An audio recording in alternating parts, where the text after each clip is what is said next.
গতকালকে আমার মনে হয় আল্লাহ পাক আমাদেরকে একটু সতর্ক বার্তা দিয়েছেন ভূমিকম্পের মাধ্যমে। রব্বুল আলামিন বলেন,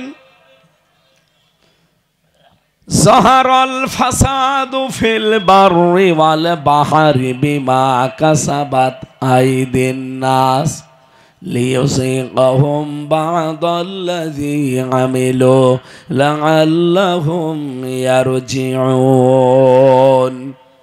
জলস্থলে যে বিপদ আপদগুলো আসে, যে ভূমিকম্প হয়, এটা আমি আল্লাহ পাঠাতে চাই না, সব তোমাদের হাতের কামাই করা ফসল। কোন এলাকায় যখন 2টা গোনা বেড়ে যায় তখন ভূমিকম্প হয়। এদিকে তাকান। যখন 2টা অপরাধ বেড়ে যায় কোন দেশে তখন ওই দেশে ভূমিকম্প হয়। 1 নম্বরে যখন আল্লাহ পাক দেখেন ওই দেশে ওজনে কম বেশি হয়, এ দেশে হয় না। সূরা কসসের ভেতরে এই তথ্য, নমলের ভেতরে তথ্যগুলো পাবেন। যখন কোন দেশে কোন এলাকাতে কম বেশি করে মানুষ ওজনে, ওজন মানে শুধু দাড়ি পাল্লার ওজন না, শুধু দোকানদাররা যে ওজন করে এটাই না, পৃথিবীর এমন কোনো জিনিস নেই যেখানে ওজন নেই। এই যে শিক্ষক, আপনি কি শিক্ষকতা করেন? উনি শিক্ষক হওয়ার জন্য 1 থেকে যদি দাওরা পর্যন্ত বা 1 থেকে মাস্টার্স পর্যন্ত পড়ে, কত পরিশ্রম করে করে পর্যন্ত গেছে। কিন্তু এখন শিক্ষকতা করার সময় অনেক শিক্ষক ওইটা আর দিতে চায় না, তখন বলে প্রাইভেট পড়া লাগবে, কোচিং করা লাগবে। এরকম নেই? অথচ কোরআনে কারীম জানিয়েছে ওয়াইলুল লিল মুতাফফিফিন আল্লাযীনা ইযা তালু আলান নাসি ইস্তাওফুন ওয়া ইযা কালুহুম আও ওয়াজানুহুম ইখসিরুন। ধ্বংস হয়ে যাক ওই মানুষগুলো যারা ওজনে কম বেশি করে, নেওয়ার সময় বেশি নেয়, দেওয়ার সময় কম দেয়। 1 থেকে মাস্টার্স পর্যন্ত আপনি বলেন, নেওয়ার সময় তারা কম জ্ঞান নিয়েছে বিভিন্ন জায়গা থেকে, দেওয়ার সময় ক্লাসে আর দিতে চান না কেন? এইটাও ওজনে কম বেশি। এই কথা বলা লাগবে। খাদ্যে তো ভেজাল আছে। নেওয়ার সময় দেখবেন নিচে ঠিক, পাইকারি যখন নেয় ঠিক মতোই নিচ্ছে ওজন করে, আরো বেশি নেয়, কিন্তু দেওয়ার সময় ঠিক প্রতি কেজিতেই কম দিচ্ছে। আমি একবার কুষ্টিয়ার বড় বাজারে তেল মাপা দেখেছিলাম, নামাজ পড়ে আসলো আসরের সময়, টুপি মাথায় আছে, খোলে নাই। টুপি মাথায় এসে যেটা নামাজের সময় দেখলাম আমার পাশে দাঁড়িয়ে, সুন্দর টুপি। কি সেই টুপি? কই টুপি দেখি না, অন্য একটা টুপি মাথায় দিয়েছে, তেল মাপতেছে। প্রত্যেকবার ওজনের সময় ওই যে কি কৌটা আছে একটু করে কম দেয়। ওনারা আমি সঙ্গে সঙ্গেই বলে ফেলেছি মুখের উপরে যে আপনি কি করেন, নামাজ পড়ে আসলেন না? প্রতিবার যে এই যে একটু একটু করে কম দেন, আপনি কি জানেন আপনার নামাজ হচ্ছে না? টুপি মাথায় দিয়ে আপনি এই কাজ করেন, আপনার লজ্জা করে না? আমারে বলছে বেশি লেকচার দেবেন না। পকেট থেকে একটা টুপি বের করে বলছে এইটা আমার নামাজ পড়া টুপি, আর এটা তেল বেচা টুপি। টুপিও আলাদা করে ফেলিস। নেওয়ার সময় তো আপনি যখন পাইকারি নিয়েছিলেন তেল তো বেশি করে নিয়েছেন, দেওয়ার সময় এখন প্রত্যেকবার যদি 100 টাকা করে কম দেন, এই পুরা ব্যারেল তেল বিক্রি করলে দেখা যাচ্ছে 5 কেজি তেল আপনার বেশি হয়ে গেছে। সুতরাং দেশে যখন ওজনে কম বেশি বেড়ে যায়, 2 নম্বরে মানুষের বিবেক যখন আর কাজ করে না, ওয়ায়াজআলুর রিজসা আলাল্লাযীনা লা ইয়াকিলুন। মানুষের বিবেক যখন কাজ করবে না, আল্লাহ ভুল জিনিস চাপিয়ে দেন। দেখেন এই দেশে এই 2টা গুনাহ এখন বেশি চলছে। এই 15.5 মাসে এই দেশে আমরা সবাই কিন্তু বুঝে ফেলেছি যে এই দেশটা নিরাপদ কাদের হাতে। কাদের হাতে গেলে আমরা নিরাপত্তার সাথে থাকতে পারবো সব আমরা বুঝে ফেলেছি। এরপরেও কিছু মানুষ তাদের বিবেক কাজে লাগাচ্ছে না। কিছু মাল মাটি পেলেই দেখি পরিবর্তন হয়ে যায়। কথা বলেন না কেন? আর আমার মনে হচ্ছে এই কারণে আল্লাহ এই গজবটা একটু দিয়ে, ঝাঁকি দিয়ে একটু পরীক্ষা করে নিল। দেখ সামনে কিন্তু বড়টা আসতেছে। আমার এক মামি শাশুড়ি ঢাকায় আছে অপারেশন করে, আমার খালু গেছে দেখা করার জন্য, মাথার উপরে ছাদ ভেঙে তার মাথায় এখন সেলাই। কি হয়েছিল ভূমিকম্পে কালকে দেখেছেন? নদীর পানি, পুকুরের পানিগুলো আমি দেখছিলাম এদিক থেকে এদিকে, এদিক থেকে এদিকে যাচ্ছে। বিল্ডিং গুলো, আমি ওই সময় গণসংযোগে ছিলাম, এক বিল্ডিং এর নিচে দেখছি কাঁপতেছে। কি গো, আমাকে অনেকে বলছে এরকম ভূমিকম্প জীবনও কোনোদিন দেখি নাই, এই প্রথম দেখলাম। এত বড় সতর্ক বার্তা আল্লাহ দিয়েছেন কেন? আল্লাহ বলেন লিইউযিকাহুম বাদাল্লাযী আমিলু লাআল্লাহুম ইয়ারজিউন। আমি চাই তারা যেন ফিরে আসে আমি আল্লাহর বিধানের দিকে। এত বড় পরীক্ষা আল্লাহ পাঠিয়েছে, এরপরেও যদি কেউ সংশোধন না হন, আপনার মরণ ছাড়া আর কোনো সংশোধনই নেই। আশা করছে আপনি কিয়ামতের দিন যেহেতু পার পাবেন না, যত কিছুই নিয়ে আসেন আল্লাহ আর একটা হাজির করে দেবে যে তোর চাইতে এরে আরো বেশি দিয়েছিলাম। একটা এরপরে আল্লাহ একটা গ্রামের উদাহরণ দিয়েছেন। মনে করেন এই আজল বেড়া, যদিও এখানে আজল বেড়ার নাম নেই, কোনো গ্রামেরই নাম নেই। করিয়াতান, এটা অনির্দিষ্ট শব্দ, না কেরা। রব্বুল আলামিন বলেন দারাবাল্লাহু মাসালান, আল্লাহ নিজে একটা দৃষ্টান্ত দিচ্ছেন। এই কোরআন শরীফ বোঝাতে আল্লাহ বহু দৃষ্টান্ত কোরআনে দিয়েছেন, তার ভেতরে এটা একটা। আমি এরকম 500 দৃষ্টান্ত পেয়েছি। আল্লাহ পাক বলেন আমি একটা দৃষ্টান্ত দেই, করিয়াতান, একটা গ্রামের। যদিও অধিকাংশ মুফাসসিরিন গ্রামের নাম মক্কা শরীফ বলেছেন, কিন্তু স্পষ্ট না। মনে করেন আমি তাফসীর করার সময় আজল বেড়া নাকি এটা, এ গ্রামের নামই দিয়ে দিলাম আজল বেড়া। কানাত, কি ছিল এই গ্রামে? আল্লাহ বলেন কানাত আমিনাতাম মুতমাইন্নাতান, ওই গ্রামে যারা বসবাস করতো 1 নম্বরে নিরাপদ, 2 নম্বরে নিশ্চিন্তে, নিশ্চিত মনে তারা বাস করতো নিরাপত্তার সাথে। ইয়াতিহা রিজকুহা, তাদের কাছে রিজিক আসতো, খাবার আসতো। রগদান, প্রচুর পরিমাণে, মিন কুল্লি মাকান, প্রত্যেকটা এলাকা থেকে। আমি যতগুলো তাফসীর আয়াতের সাথে মিলিয়েছি, যদি 50টা তাফসীর মিলিয়ে থাকি তো অন্তত 40টা তাফসীরে মুফাসসিরিন ইকরাম মক্কা শরীফের নামই লিখেছেন। আল্লাহ পাক বলেন ফাকাফারাত বিআনউমিল্লাহ, হঠাৎ করে যখন তারা আল্লাহর নিয়ামতের সাথে কুফরি আরম্ভ করে দিল, ফাযাকাহাল্লাহ, আমি আল্লাহ তাদেরকে মজা চাকালাম, স্বাদ চাকালাম, আস্বাদন করালাম, লিবাসাল জুই ওয়াল খাউফি, ভয় এবং ক্ষুধার পোশাক পরিয়ে দিয়ে, বিমা কানু ইয়াসনাউন, তারা যা করতো এর কারণে। এবার আয়াতের তাফসীরে মুফাসসিরিন ইকরাম মিলিয়েছেন এইভাবে, যেহেতু অনেকগুলো তাফসীরে। এরা ওঠে কারা গো? হ্যাঁ, রব্বুল আলামিন যেহেতু এখানে মক্কা শরীফের নামটাই ইঙ্গিত করেছে মুফাসসিরিন ইকরাম, আমি ওই গ্রামের নামটা দিয়ে আজল বেড়া মিলাতে চাই। আল্লাহ পাক বলেন ইন্না আউয়ালা বাইতি উযিআ লিন-নাসি লাল্লাযী বিবাক্কাতা মুবারাকাও ওয়া হুদাল লিল আলামিন।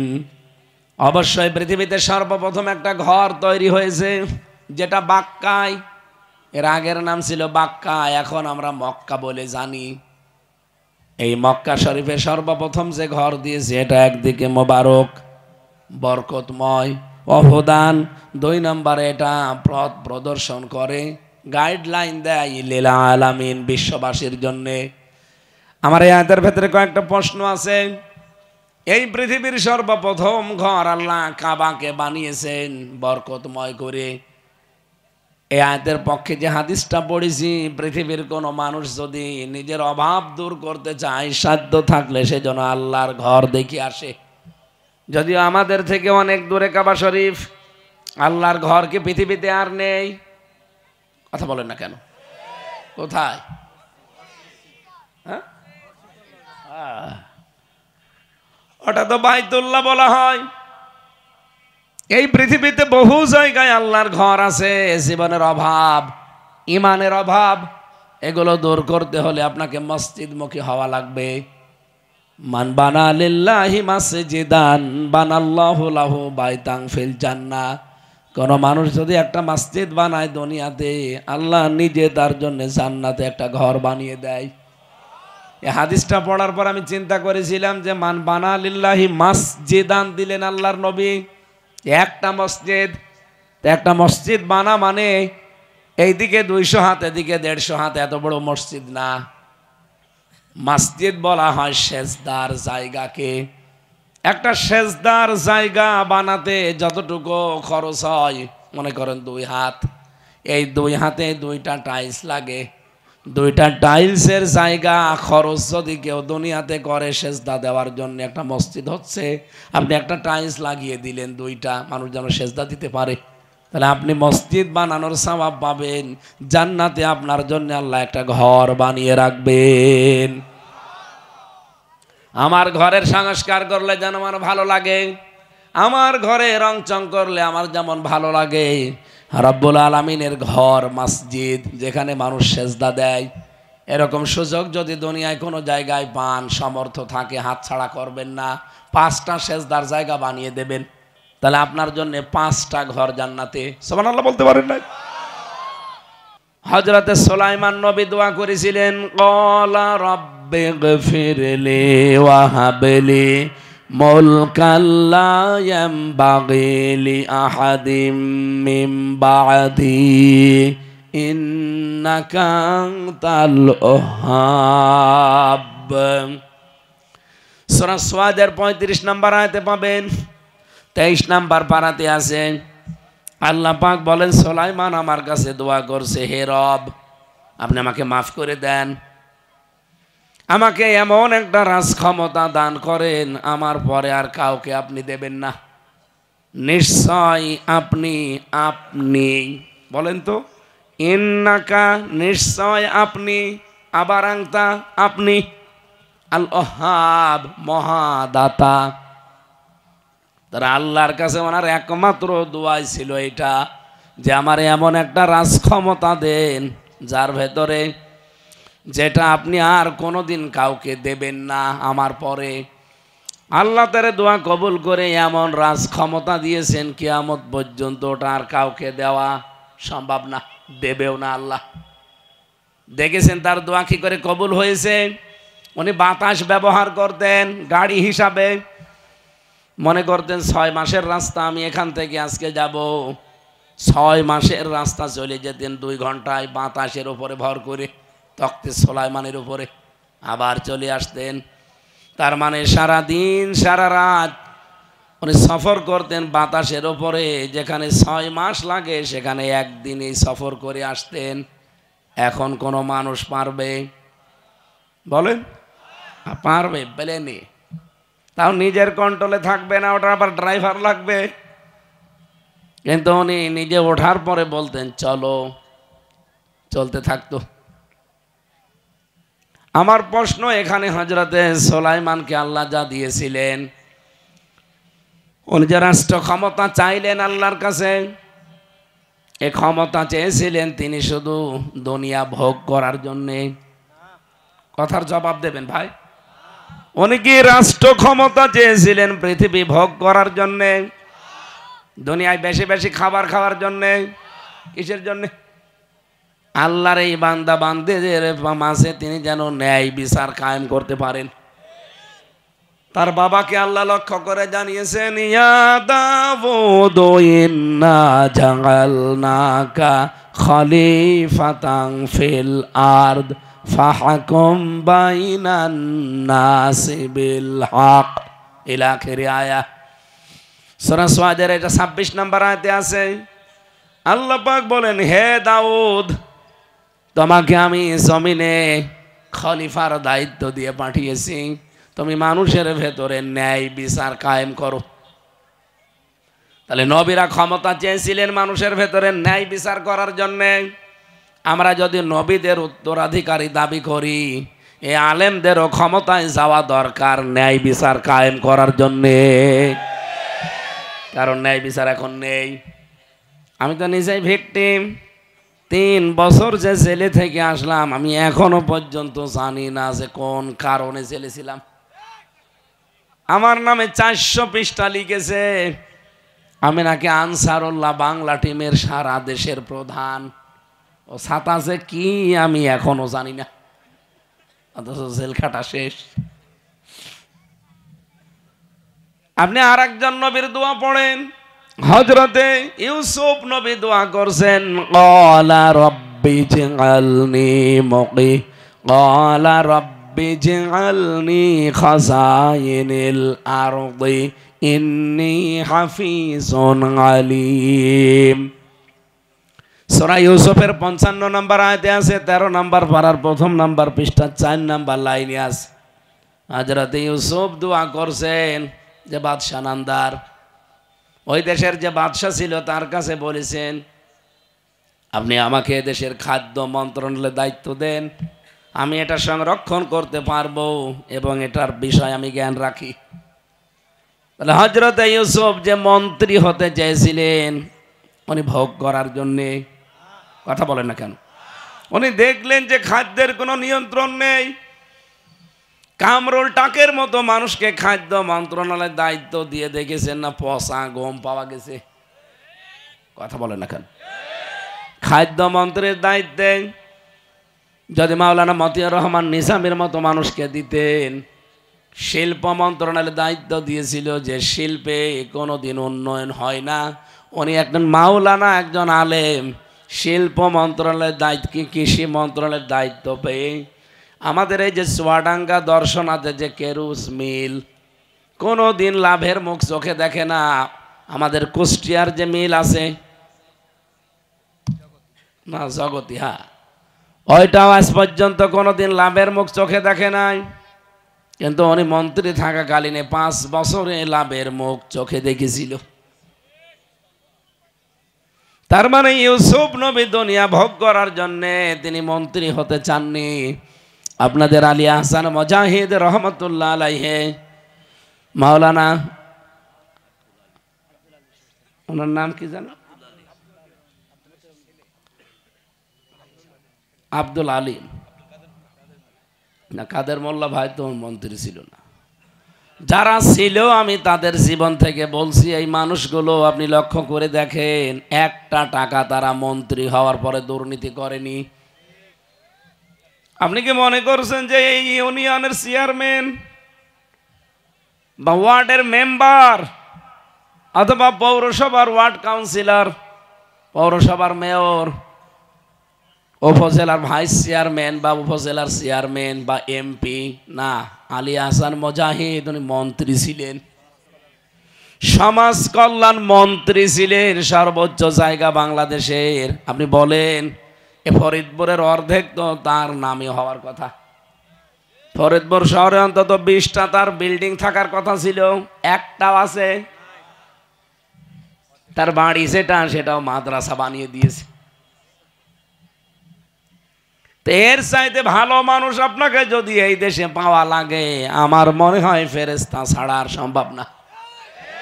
সুতরাং আপনাদেরকে আমি আশা জাগাতে পারি, 1975 সালে শুনলাম এদেশে অনেকে চলে এসেছেন, তাদেরকে নিয়ে অনেক ষড়যন্ত্র হচ্ছে, ওই যে ত্রিপুরা থেকে যারা এসেছিল, আমরা গ্যারান্টি দিতে পারি এই দেশে যারা জন্ম নিয়েছে এখন তারা এই দেশের বৈধ নাগরিক।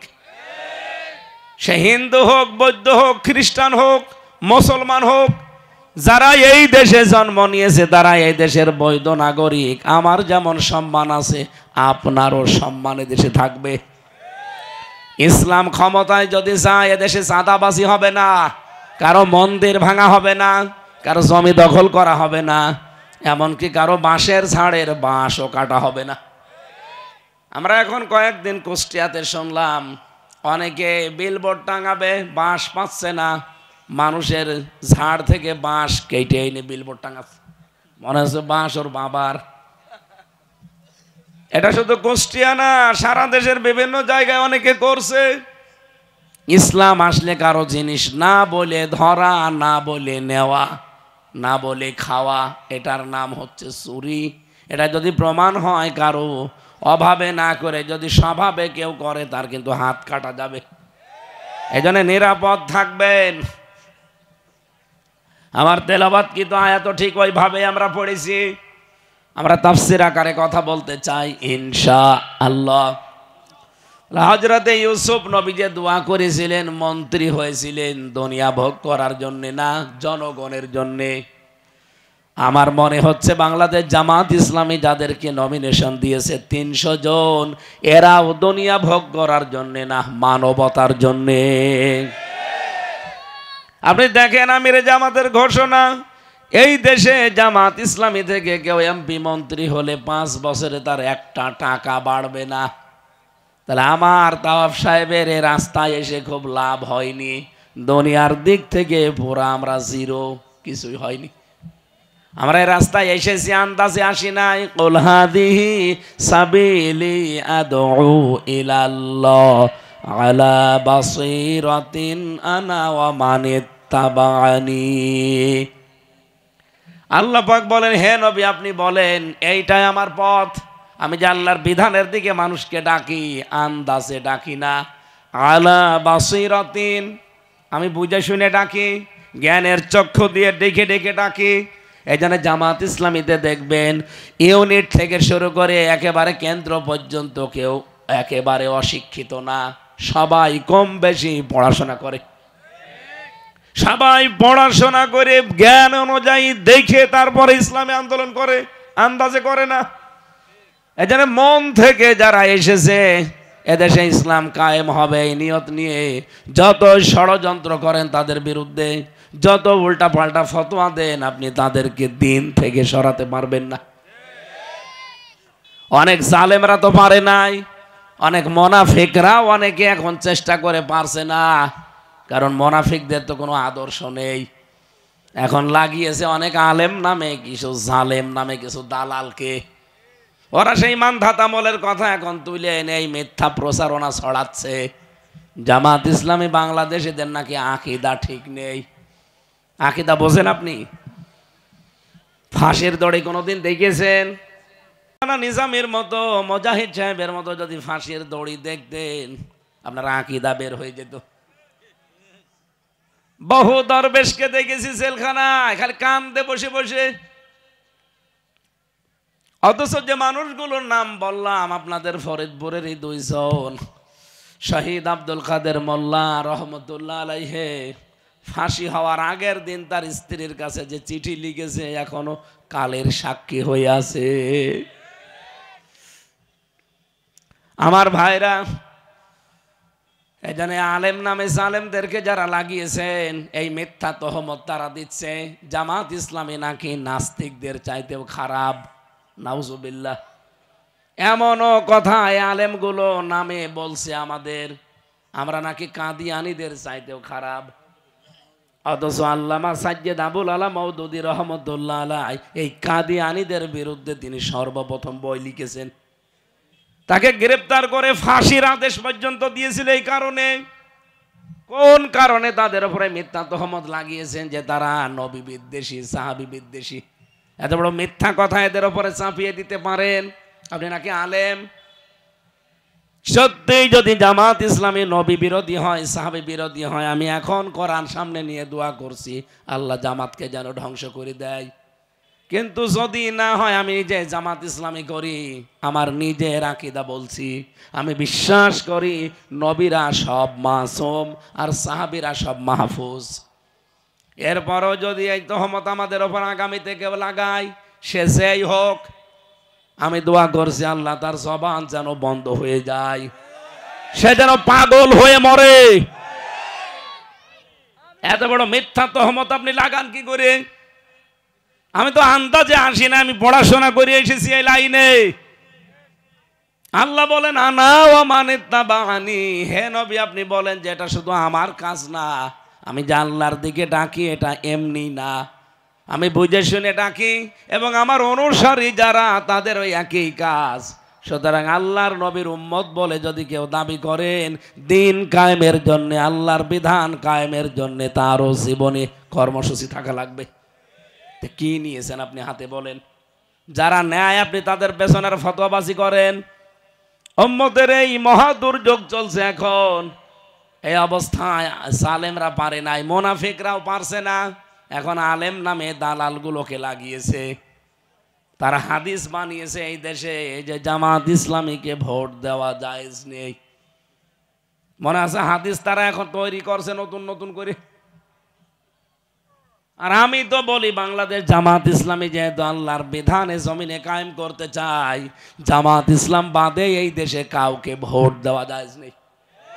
বলেন কোন হুজুর নিয়ে আসবেন, নিয়ে এসে বলেন হ্যাঁ এরা যদি আল্লাহর তৈরি করা আইন বাদ দিত, যদি বলতো আমরা মানুষের তৈরি করা আইনে জমিনে কায়েম করতে চাই, আপনাকে বলতাম এদের ভোট দেবেন না।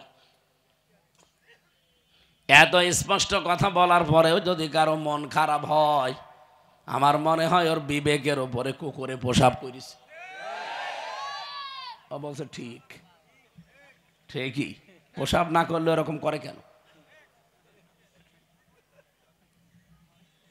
আমাদের নবীর দোয়া দেখেন, বিশ্ব নবীও দোয়া করেছিলেন, ক্বালা আকুর রাব্বিগফির আকুর রাব্বি আদখিলনি মুদখালা সিদকি ওয়া আখরিজনি মুখরাজা সিদকি ওয়াজআল লি মিন লাদুনকা সুলতানান নাসীরা।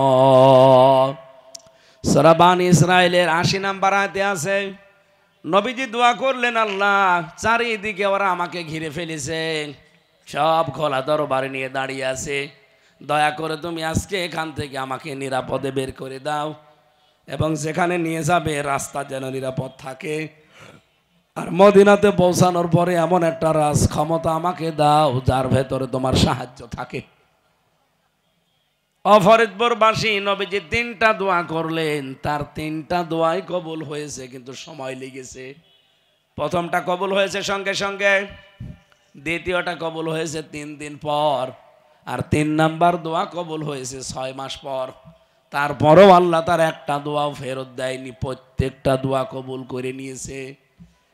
প্রতিটা নবীর জীবনী পড়লে দেখি তাদের দোয়া ছিল, আল্লাহ আমাকে রাজ ক্ষমতা দাও যার ভেতরে তোমার সাহায্য থাকে, আমি এ বিষয়ে অভিজ্ঞ এবং সংরক্ষণ করতে পারবো সে জ্ঞান আমার আছে। এইরকম দোয়া নবীদের, আর আমরা যারা নবীর ওয়ারিস এখন এরকম দোয়া না। এই দোয়ার মতো যদি কেউ কাজও করি, আমাদের বিরুদ্ধে অনেকে ফতোয়াবাজি করে যে এতদিন তো ভালোই ছিল হামজা, হঠাৎ করে এই লাইনে এসেছে, মনে হয় মাল কামানোর জন্যে। মালকে আমি কম কামিয়েছি, এই লাইনে এসে মাল কামানো দূরের কথা আরো চলে যাচ্ছে। কয়েকদিন আগে মোটরসাইকেল শোভাযাত্রা ছিল, ওখানে প্রায় ৭,০০০-এর মতো মোটরসাইকেল আমার পেছনে। আমি মনে করলাম খুব বেশি হলো ৩৫০-৪ হাজার। একজন আমারে বলছিল আমরা গণনা করেছি প্রায় ৭,০০০ হবে। তার ভেতরে 11 জন ওনারা অ্যাক্সিডেন্ট করে পড়েছে, হাতে পায়ে বিভিন্ন জায়গায় তারা ব্যথা পেয়েছিল। এই জখম হওয়ার পরে আমি পরের দিন দেখতে গেলাম, পকেটে আমার যা টাকা ছিল, কাউকে ২,০০০ ৫,০০০ টাকা দিতে দিতে ৫০,০০০ শেষ। আমার কি লাভ হয়েছে? যদি আমি এই রাস্তায় না আসতাম, আমার মোটরসাইকেল র্যালিও হইতো না, দেখতেও যেতাম না, ও টাকাও চাইতো না।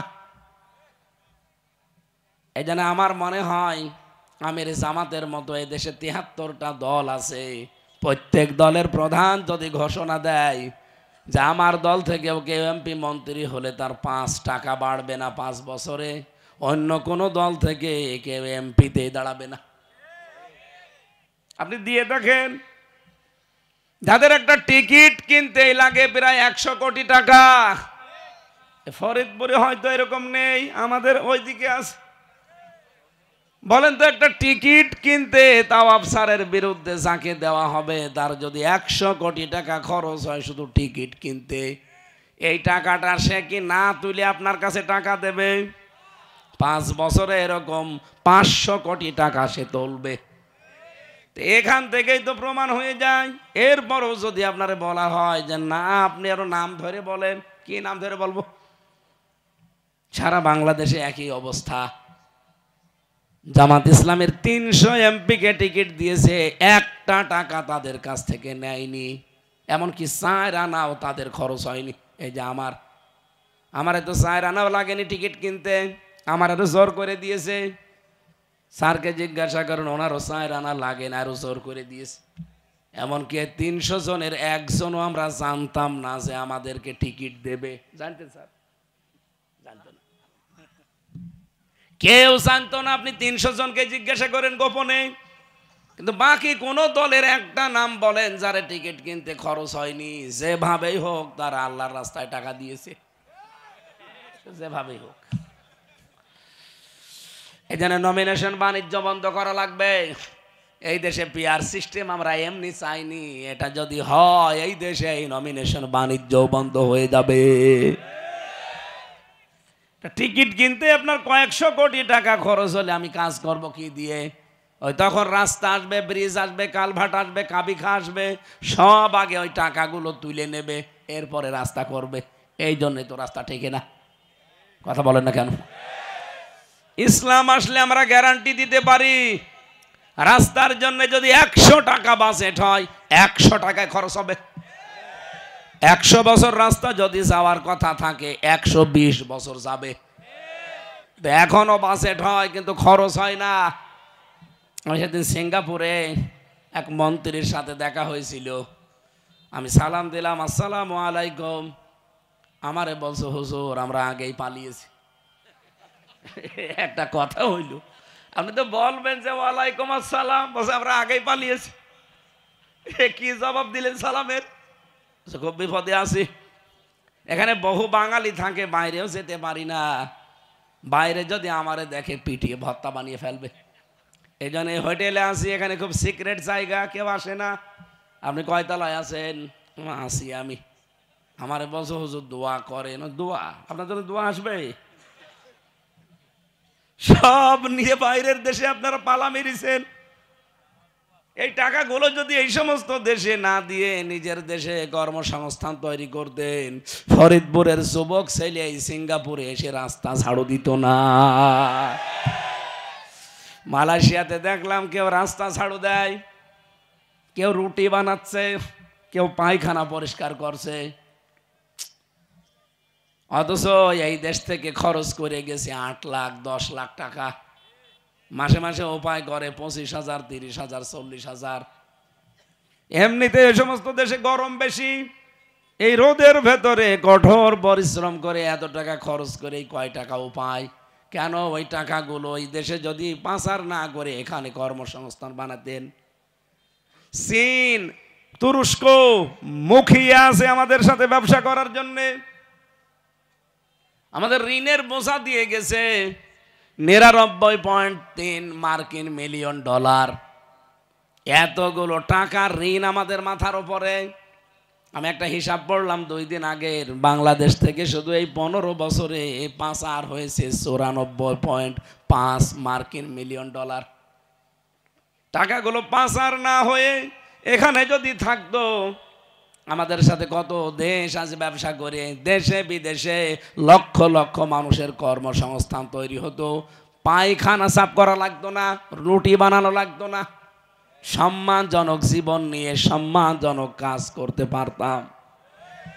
জামাত ইসলামী বাংলাদেশ আসলে আমি কোরআন হাতে নিয়ে বলছি, এদেশে কেউ বেকার থাকবেন না। এতদিন মিথ্যা কথা শুনেছি যে ঘরে ঘরে চাকরি দেবে, ঘরে ঘরে শুধু মামলা দিয়েছে। বলেছিল 10 টাকা কেজি চাল খাওয়াবে, কোনদিন পেয়েছেন? মিথ্যা আশ্বাস আমরা দিতে চাই না। শিক্ষা ব্যবস্থা এমন ভাবে তৈরি করা হবে, এক হাতে সার্টিফিকেট দেওয়া হবে আর এক হাতে চাকরি দেওয়া হবে। নবীরা দোয়া করেছিলেন এই কারণে। আবু বকরের মাথায় যখন খাবারের ঝুড়ি এনে দিলেন, হযরত ওমরের মাথায় যখন খাবারের ঝুড়ি এনে দিলেন, এই ঝুড়িটা যতদিন আবু জেহেল আবু লাহাবের মাথায় ছিল মানুষ না খেয়ে মরতো। অথচ ওই ঝুড়িগুলো শুধু এদের মাথায় আনার কারণে মানুষ এখন খাবার নিয়ে পারে না। হযরত ওমর বিন আব্দুল আজিজ রহমতুল্লাহ আলাইহি 7 দিন তিনি যাকাতের টাকা নিয়ে ঘুরছিলেন, লোক পাননি যাকাত দেওয়ার। বাংলাদেশকে আমরা ওই জায়গায় নিয়ে যাব ইনশাআল্লাহ। এজন্য যে দোয়া করি যে এই দেশে এবার রাষ্ট্র ক্ষমতা ইসলাম আসুক, ভোগ করার জন্য না, আল্লাহর কসম এই দুনিয়া ভোগ করার কোনো কিছু নেই। কারণ এগুলো সব অস্থায়ী, পৃথিবীর কোনো কিছু স্থায়ী না। এই জন্য এগুলো ভোগ করার কোনো লাইন মন মানসিকতাও আমাদের নেই। আমারটা বলছি, প্রত্যেকের দায়িত্ব আমি না, আমারটা বলছি। বাংলাদেশে আমি চাই আল্লাহর বিধান কায়েম করে ন্যায় বিচার শুরু হোক, কারো ওপর যেন কোনো বৈষম্য না থাকে। পুলিশের ডিউটি যদি 8 ঘন্টার পরে 4-5 ঘন্টা বেশি করে, তাহলে ওর ওভার টাইমের বেতন দিয়ে দেন, ওকে তো বাম হাতের ইনকাম কমিয়ে দেবে। কথা বলেন না কেন? বিশ্বের অনেক দেশে গেলাম, কই পুলিশরা তো ঘুষ খায় না, তাহলে সব কিছু তাদের ওকে আছে, ঘুষ খাবে কেন? আর এই লোকটাকে আপনি ঘুষ খেতে বাধ্য করেন, ওর মাথার ওপরের মা আছে, বাবা আছে, ওর বোন আছে, ওর ভাই আছে, ওর স্ত্রী আছে, ওর সন্তান আছে, সব গেল তাকিয়ে আছে ওর দিকে, ওর 32,000 টাকা বেতনের উপরে। ওইটা দিয়ে ওর খাওয়া দাওয়া, ঘর ভাড়া, ওর পোশাক আশাক যা কিছু সব, আমার মনে হয় 8-10 হাজার টাকা আপনাদের পেছনে চলে যায়, যে আজকে যেমন এসেছে। তো তখন বাম হাতের ইনকাম করবে না, করবে কি বলেন? আবার এই কি ফরিদপুর সদর থানায় ওসি আবার টিওনো, এই দুইজন যদি আসে, কমপক্ষে 30-40 লাখ টাকা আল্লাহর ওলিদের দেওয়া লাগে। কেন এই সিস্টেম থাকবে? এতগুলো মানুষ জীবন দিয়ে গেল কি এই কাজ করার জন্যে? এই জন্য বলছি, যেহেতু পাইনি আমরা এই 15.5 মাসে, আপনি এবার ইসলামকে এনে দেন, 100 ভাগ গ্যারান্টি দিলাম আপনি পাবেন। কোনো বৈষম্য বাংলাদেশে থাকবে না। 5 বছরও লাগবে না, মাত্র 2 বছর সময় দেবেন, বাংলাদেশ আমরা মিনি জান্নাত বানিয়ে ফেলবো ইনশাআল্লাহ। কারণ এই ভরসা আমি এমনি করি না, আল্লাহর উপরে আমাদের ভরসা আছে না? কথা বলেন, কথা বলেন। আল্লাহ রাব্বুল আলামিন একটা উদাহরণ দিয়েছেন। আমি যেহেতু তাফসীর করার জন্য বসেছি, আগে সেই আয়াত থেকেই কথা বলতে চাই। সূরা নামাল, নাহাল মানে মৌমাছি। ওই যে তাফসীর করার যে মূলনীতি আছে, ওগুলো বলতে গেলে আসল কথা বলা যাবে না, কারণ আর একটা মাহফিল আছে, আমি খুব সংক্ষেপে বলছি। রব্বুল আলামিন সূরা নাহালের 111-12 নাম্বার আয়াত পড়েছি, এর উপরেই কিছু কথা তাফসীর আকারে বলতে চাই। শুনবেন তো ইনশাআল্লাহ? কথা বলবেন না, ভালো করে শুনবেন। ইয়াউমা তাআতি কুল্লু নাফসিন তুজাদিলু আন নাফসিহা। আল্লাহ মনে হচ্ছে আমির হামজা, তাওয়াফ, ফরিদ এদের নাম ধরে ধরে বলছে। ইয়াউমা, সেই দিন, তাআতি আসবে, কুল্লু নাফসিন প্রত্যেকটি মানুষ, তুজাদিলু আন নাফসিহা আমি আল্লাহর সামনে তার নিজের পক্ষ নিয়ে সে ঝগড়া করবে। প্রতিটি মানুষ আল্লাহর সামনে দাঁড়িয়ে নিজের পক্ষে সাফাই গাবে, নিজের পক্ষে ঝগড়া করবে। অতওয়াফা কুল্লু নাফসিম মা আমিলাত, আমি আল্লাহ পরিপূর্ণ করে দেব প্রত্যেকটি ব্যক্তিকে সে যা করেছে তার ওই পারিশ্রম, উজরত। অহুম লা ইউজলামুন, কিন্তু আমি কারো উপরে কোনো জুলুম করব না। বলেন সুবহানাল্লাহ। প্রতিটি মানুষ দাঁড়িয়ে যাবে আল্লাহর সামনে, বলবে রব্বুল আলামিন তোমার বিধান আমি মানতে পারি নাই, নামাজটা পড়ি না, এটা আমার দোষ না, আমার ছেলে মেয়ের কারণে। আল্লাহ পাক সঙ্গে সঙ্গে হযরতে ইয়াকুব নবীকে নিয়ে আসবেন, বলে তোমার ছেলে মেয়ে কয়টা ছিল? আমারে যদি বলে আমি বলবো 3টা মেয়ে। এদিকে 3 মেয়ের কারণে আমার বিধান মানতে পারো নাই। এই যে লোকটা, এর 12টা ছেলে ছিল। কয়টা? মেয়ে তো বিয়ে দিয়ে দিলে অন্যের বাড়িতে চলে যায়, দায়িত্ব শেষ। কিন্তু ছেলে তো বিয়ে দিয়ে অন্যের বাড়ি পাঠানো যায় না, তার কর্মসংস্থান তৈরি করে দেওয়া লাগে। এক লোকটার 12টা সন্তান ছিল, এরপরও কোনোদিন আমার আল্লাহর বিধান থেকে সে এক চুল নড়ে নাই।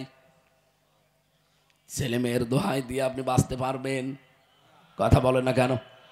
কত মানুষ ব্যবসার দোহাই দেবেন, কত মানুষ ব্যবসার দোহাই দিয়ে বলবে ব্যবসা করতাম, এজন্য আমি করতে পারি নাই। তোমার দিনের কাজ আল্লাহ পাক সঙ্গে সঙ্গে যদি সামনে নিয়ে আসে হযরতে ওসমান গনিকে, যে এর চাইতে তুমি বড় ব্যবসায়ী ছিলে।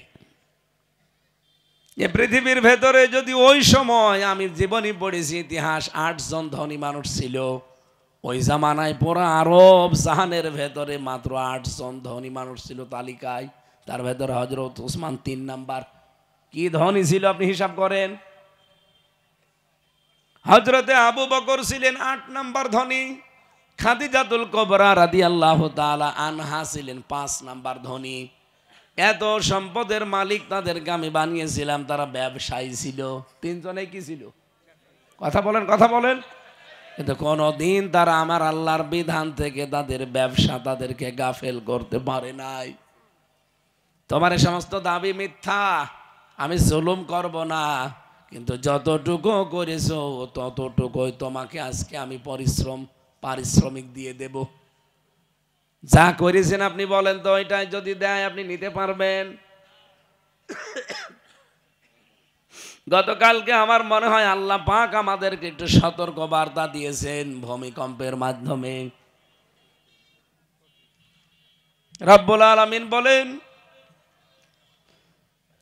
যাহারাল ফাসাদু ফিল বাররি ওয়াল বাহরি বিমা কাসাবাত আইদিন নাস লিয়ুযিকাহুম বা'দাল্লাযী আমিলু লাআল্লাহুম ইয়ারজিউন। জলস্থলে যে বিপদ আপদগুলো আসে, যে ভূমিকম্প হয়, এটা আমি আল্লাহ পাঠাতে চাই না, সব তোমাদের হাতের কামাই করা ফসল। কোন এলাকায় যখন 2টা গোনা বেড়ে যায় তখন ভূমিকম্প হয়। এদিকে তাকান। যখন 2টা অপরাধ বেড়ে যায় কোন দেশে তখন ওই দেশে ভূমিকম্প হয়। 1 নম্বরে যখন আল্লাহ পাক দেখেন ওই দেশে ওজনে কম বেশি হয়, এ দেশে হয় না। সূরা কসসের ভেতরে এই তথ্য, নমলের ভেতরে তথ্যগুলো পাবেন।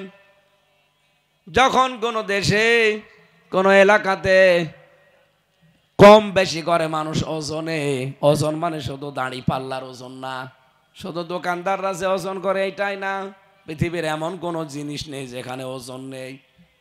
এই যে শিক্ষক, আপনি কি শিক্ষকতা করেন? উনি শিক্ষক হওয়ার জন্য 1 থেকে যদি দাওরা পর্যন্ত বা 1 থেকে মাস্টার্স পর্যন্ত পড়ে, কত পরিশ্রম করে করে পর্যন্ত গেছে। কিন্তু এখন শিক্ষকতা করার সময় অনেক শিক্ষক ওইটা আর দিতে চায় না, তখন বলে প্রাইভেট পড়া লাগবে, কোচিং করা লাগবে। এরকম নেই? অথচ কোরআনে কারীম জানিয়েছে, ওয়াইলুল লিল মুতাফফিফিন আল্লাযীনা ইযা তালু আলান নাসি ইস্তাওফুন ওয়া ইযা কালুহুম আও ওয়াজানুহুম ইখসিরুন। ধ্বংস হয়ে যাক ওই মানুষগুলো যারা ওজনে কম বেশি করে, নেওয়ার সময় বেশি নেয়, দেওয়ার সময় কম দেয়। 1 থেকে মাস্টার্স পর্যন্ত আপনি বলেন, নেওয়ার সময় তারা কম জ্ঞান নিয়েছে বিভিন্ন জায়গা থেকে, দেওয়ার সময় ক্লাসে আর দিতে চান না কেন? এইটাও ওজনে কম বেশি। এই কথা বলা লাগবে। খাদ্যে তো ভেজাল আছে।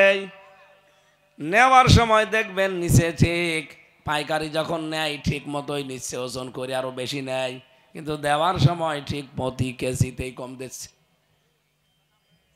আমি একবার কুষ্টিয়ার বড় বাজারে তেল মাপা দেখেছিলাম, নামাজ পড়ে আসলো আসরের সময়, টুপি মাথায় আছে, খোলে নাই। টুপি মাথায় এসে যেটা নামাজের সময় দেখলাম আমার পাশে দাঁড়িয়ে, সুন্দর টুপি। কি সেই টুপি? কই টুপি দেখি না, অন্য একটা টুপি মাথায় দিয়েছে, তেল মাপতেছে। প্রত্যেকবার ওজনের সময় ওই যে কি কৌটা আছে একটু করে কম দেয়। ওনারা আমি সঙ্গে সঙ্গেই বলে ফেলেছি মুখের উপরে যে আপনি কি করেন, নামাজ পড়ে আসলেন না? প্রতিবার যে এই যে একটু একটু করে কম দেন, আপনি কি জানেন আপনার নামাজ হচ্ছে না? টুপি মাথায় দিয়ে আপনি এই কাজ করেন, আপনার লজ্জা করে না? আমারে বলছে বেশি লেকচার দেবেন না। পকেট থেকে একটা টুপি বের করে বলছে, এইটা আমার নামাজ পড়া টুপি, আর এটা তেল বেচা টুপি। টুপিও আলাদা করে ফেলিস। নেওয়ার সময় তো আপনি যখন পাইকারি নিয়েছিলেন তেল তো বেশি করে নিয়েছেন, দেওয়ার সময় এখন প্রত্যেকবার যদি 100 টাকা করে কম দেন, এই পুরা ব্যারেল তেল বিক্রি করলে দেখা যাচ্ছে 5 কেজি তেল আপনার বেশি হয়ে গেছে। সুতরাং দেশে যখন ওজনে কম বেশি বেড়ে যায়, 2 নম্বরে মানুষের বিবেক যখন আর কাজ করে না, ওয়ায়াজআলুর রিজসা আলাল্লাযীনা লা ইয়াকিলুন, মানুষের বিবেক যখন কাজ করবে না, আল্লাহ ভুল জিনিস চাপিয়ে দেন। দেখেন এই দেশে এই দুইটা গুনাহ এখন বেশি চলছে। এই 15.5 মাসে এই দেশে আমরা সবাই কিন্তু বুঝে ফেলেছি যে এই দেশটা নিরাপদ কাদের হাতে। কাদের হাতে গেলে আমরা নিরাপত্তার সাথে থাকতে পারবো সব আমরা বুঝে ফেলেছি।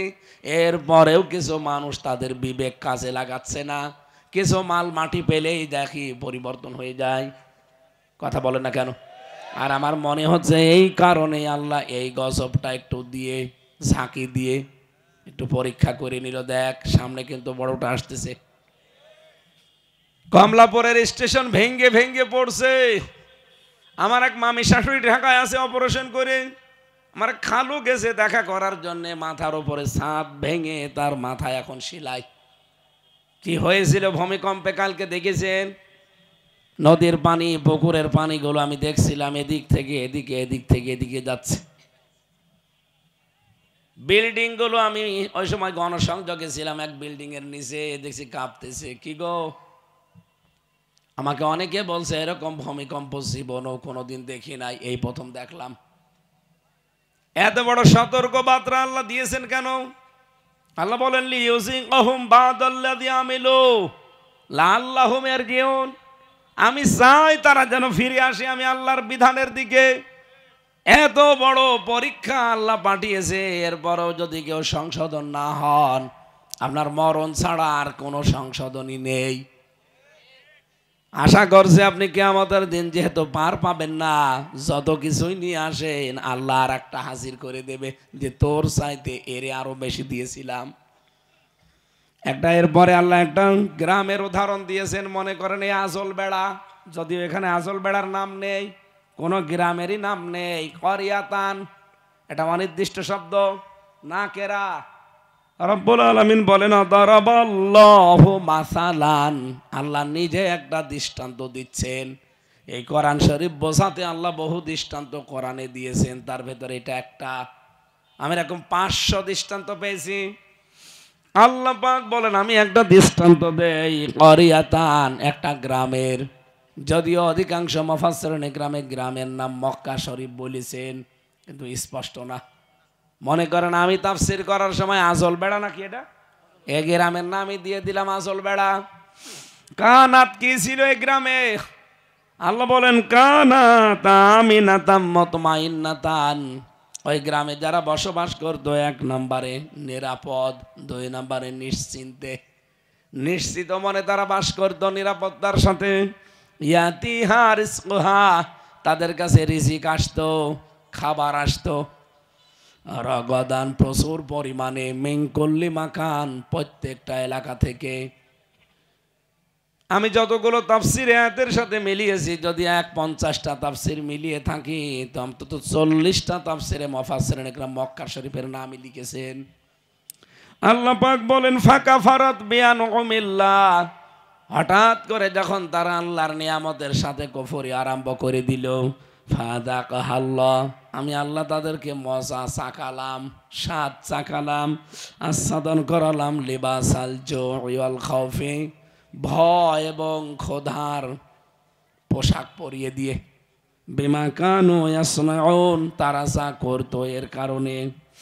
এবার আয়াতের তাফসীরে মুফাসসিরিন ইকরাম মিলিয়েছেন এইভাবে, যেহেতু অনেকগুলো তাফসীরে।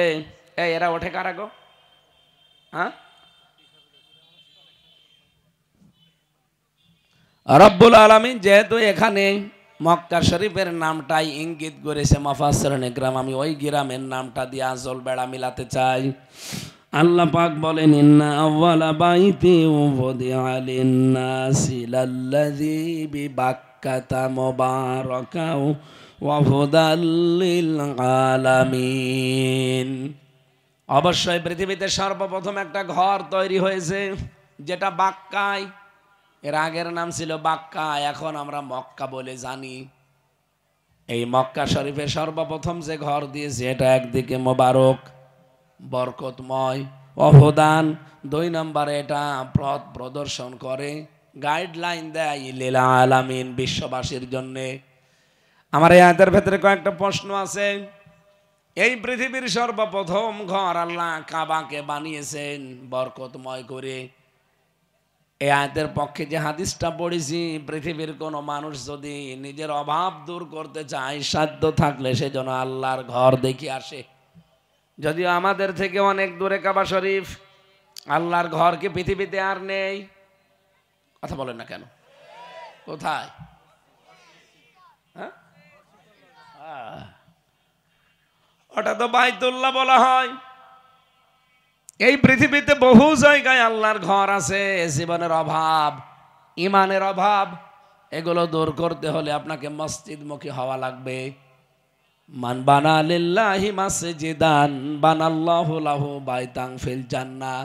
কোন মানুষ যদি একটা মসজিদ বানায় দুনিয়াতে, আল্লাহ নিজে তার জন্য জান্নাতে একটা ঘর বানিয়ে দেয়।